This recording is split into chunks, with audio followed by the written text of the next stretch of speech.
শান্তিনিকেতনের এক সুন্দর সকাল। গাছের পাতায় আলো খেলা করছে, বাতাসে ভেসে বেড়াচ্ছে কবিতার মতো এক নীরবতা। একজন নতুন ছাত্র ভর্তি হয়েছে সেখানে। সে রবীন্দ্রনাথ ঠাকুরকে আগে শুধু বইয়ের ছবিতে দেখেছে।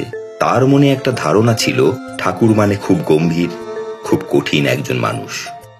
প্রথম দিনেই সে দূর থেকে একজন মানুষকে দেখল, সাদা পোশাক, শান্ত মুখ, আর গাছের নিচে বসে পাখিদের দিকে তাকিয়ে হাসছেন।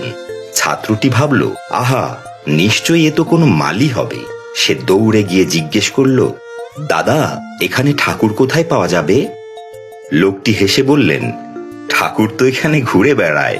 ছাত্রটি একটু হতাশ হয়ে বলল, আমি রবীন্দ্রনাথ ঠাকুরকে খুঁজছি। লোকটি শান্তভাবে বললেন, তুমি কি কাজের জন্য খুঁজছো না কবিতার জন্য? ছাত্রটি আবার জিজ্ঞেস করল, আপনি কি তাকে চেনেন? লোকটি হাসলেন আর বললেন, হ্যাঁ, চিনি তো, মাঝে মাঝে আয়নায় দেখি। ঠিক তখনই পাশের একজন শিক্ষক ফিসফিস করে বললেন, উনিই রবীন্দ্রনাথ ঠাকুর।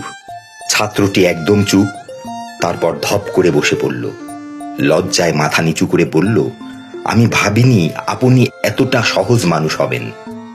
রবীন্দ্রনাথ মৃদু হেসে বললেন, মানুষ যত সহজ হয়, কবিতা তত গভীর হয়।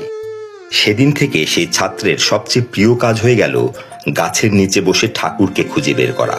কারণ সে বুঝে গিয়েছিল, কখনো কখনো মহান মানুষেরা সবচেয়ে সাধারণ মানুষের মতোই থাকেন।